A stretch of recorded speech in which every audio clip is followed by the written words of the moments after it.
dear students, let's continue our revision. In today's video, we're going to discuss the structure of cell with the help of cell boundary. Cell boundary is of two types, plasmamembrane and cell wall. Let's see first plasmamembrane. Plasma membrane is the outer covering of cell, whether it is a plant cell और animal cell, चाहे कोई भी cell हो, दोनों के ऊपर जो outer covering होती है उसको हम प्लाज्मा मेम्ब्रेन बोलते हैं. And it is made up of lipids and proteins. किसकी बनी होती है ये? लिपिड्स और प्रोटीन्स. लिपिड्स क्या होते हैं?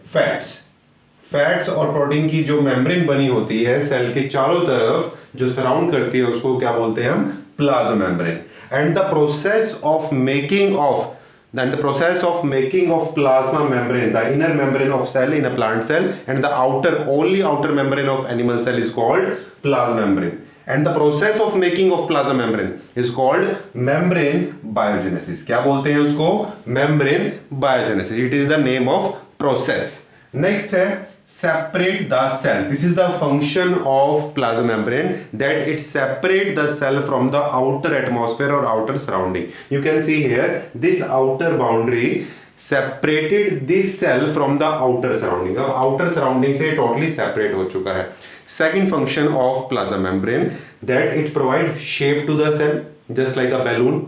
It provides shape to the cell and it protects the cell from the outer injury.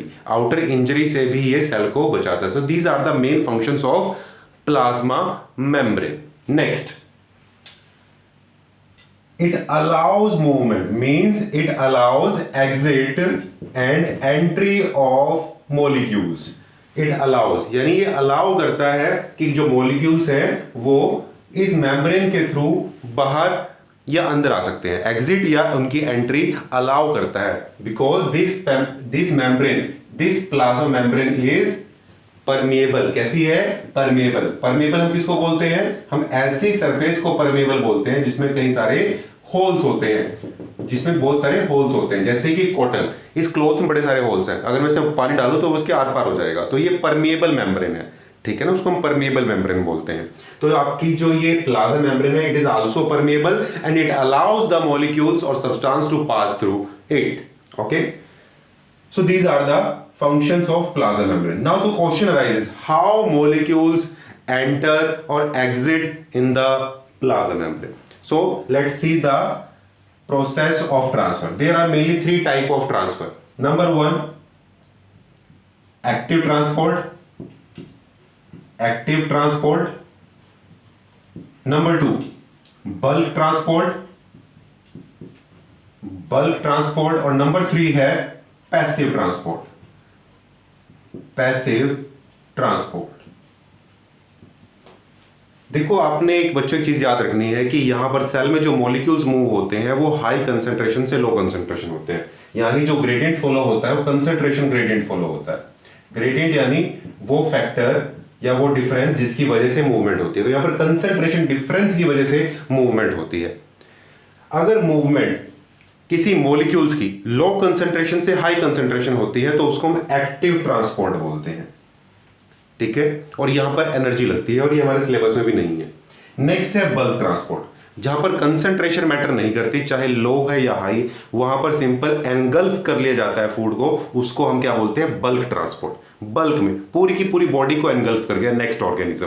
For example amoeba क्या करता है? उसके सामने अगर कोई फूड आता है तो उसको वो एनगल्फ कर लेता है, तो वो उसको बल्क ट्रांसपोर्ट बोलते हैं, ठीक है ना. ये भी हमारे सिलेबस में हमें नहीं करना है. हमारे सिलेबस में passive transport, the transfer of molecules from high concentration to low concentration.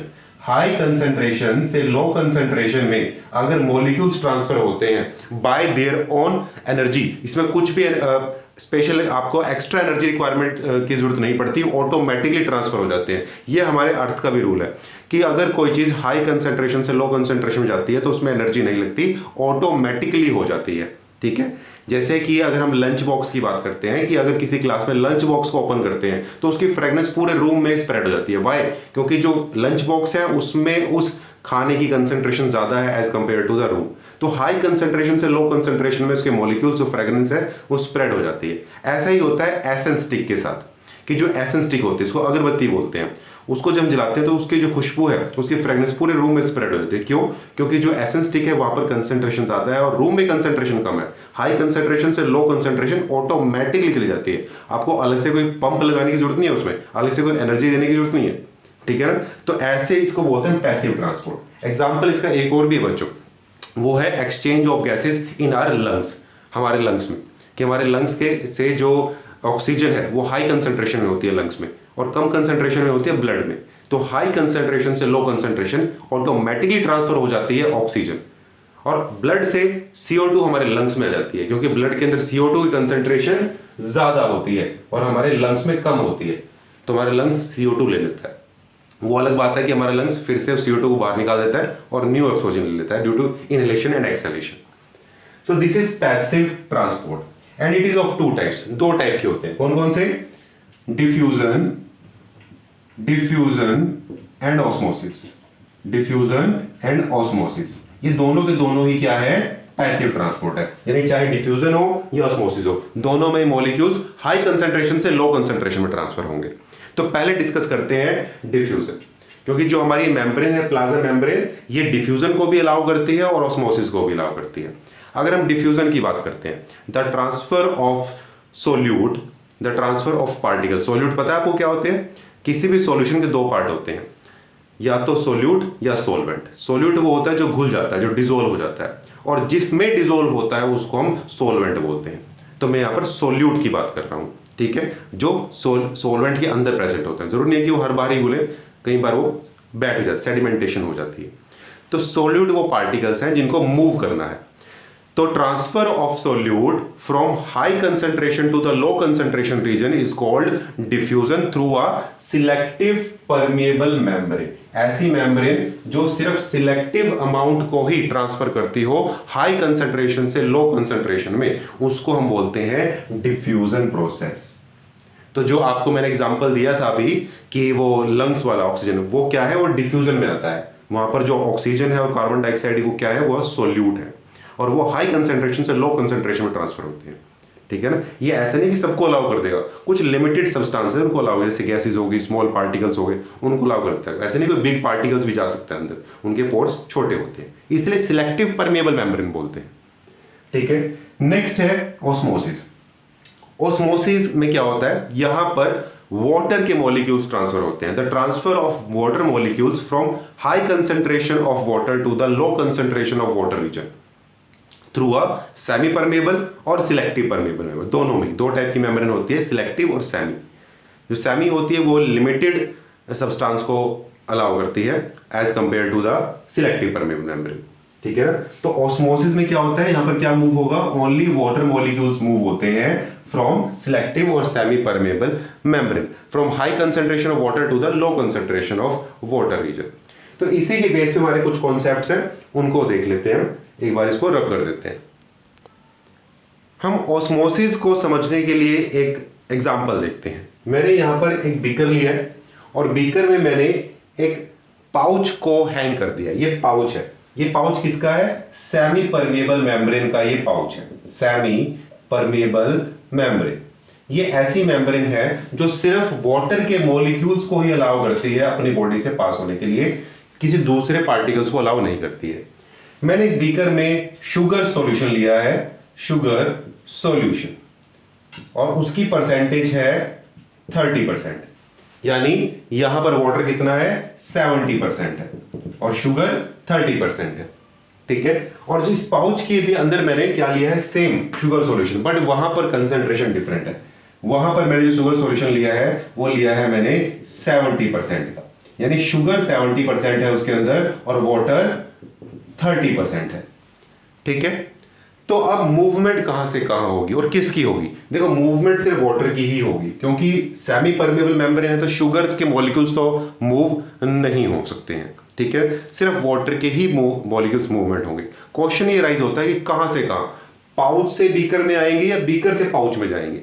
Answer है बीकर से पाउच में जाएंगे। किसके मॉलिक्यूल्स? वाटर के मॉलिक्यूल्स, वाटर के molecules. This is osmosis. Definition of osmosis: the transfer of water molecules from high concentration of water, from high concentration of water to the low concentration of water. 70% ज्यादा concentration है, 30% कम concentration है। 70 to 30 high concentration to low concentration, क्या? Transfer of water molecules. So this is osmosis. अब यहां पर 3 type के osmotic solution आते हैं, उनको बोलते हैं ऑस्मोटिक सॉल्यूशन। 3 टाइप के होते हैं, 3 टाइप्स की। Number 1 isotonic solution. किस सॉल्यूशन को हम आइसोटोनिक सॉल्यूशन बोलते हैं? हम ऐसे सॉल्यूशन को आइसोटोनिक सॉल्यूशंस बोलते हैं जहां पर सॉल्यूशन की जो कंसंट्रेशन है वो सेम होती है। ऐसा कब होता है? अगर आपने एक बीकर में एक सेल लिया है, ये सेल एग्जांपल छोड़ देते हैं, हम इसी का एग्जांपल ही लेते हैं। अगर यहां पर दोनों की कंसंट्रेशन सेम हो, पाउच के अंदर वाली कंसंट्रेशन भी और बाहर की कंसंट्रेशन भी सेम हो वाटर की, तो ऐसे सॉल्यूशंस को हम क्या बोलेंगे? आइसोटोनिक सॉल्यूशन बोलेंगे, जहां पर आउटर और इनर कंसंट्रेशन सेम हो। तो यहां पर क्या कोई मूवमेंट होगी? यहां पर कोई मूवमेंट नहीं होगी। जब भी दो सॉल्यूशंस की कंसंट्रेशन सेम होती है तो वो हाई लो तो रहता ही नहीं, वो दोनों इक्वल हो जाते हैं, तो कंसंट्रेशन कोई भी ट्रांसफर नहीं होगा, तो उसको आइसोटोनिक सॉल्यूशन बोलते हैं। फिर आता है हाइपोटोनिक सॉल्यूशन। हाइपोटोनिक सॉल्यूशन, अभी जो आपने एग्जांपल किया था, ये हाइपोटोनिक एग्जांपल था, जहां पर बाहर आउटर रीजन में कंसंट्रेशन ज्यादा हो और अंदर कंसंट्रेशन कम हो वाटर की। जैसे कि यहां था, पाउच में कम थी, बाहर ज्यादा थी, 70-30 का रेशियो था। तो ऐसी मूवमेंट को क्या बोलेंगे, या ऐसे सॉल्यूशन को हम क्या बोलेंगे? Hypotonic solution. फिर आता है hypertonic solution. Hypertonic solution that is opposite of hypotonic, जहां पर पाउच में कंसंट्रेशन ज्यादा हो, बाहर कम हो, तो उसको हम हाइपरटोनिक सॉल्यूशन बोलते हैं। ठीक है, तो ये 3 टाइप के आपके ऑस्मोटिक सॉल्यूशन है। तो ये था आपका प्लाज्मा मेम्ब्रेन के बारे में हमने पढ़ा, उसकी कैरेक्टरिस्टिक्स के बारे में, उसके फंक्शंस हमने किए, ट्रांसपोर्ट के टाइप्स हमने किए कि पैसिव एक्टिव वगैरह होते हैं, और उनको भी हमने आगे उनकी टाइप्स को भी समझा with the help of examples. Next class में हमें न्यूक्लियस स्टार्ट करना है।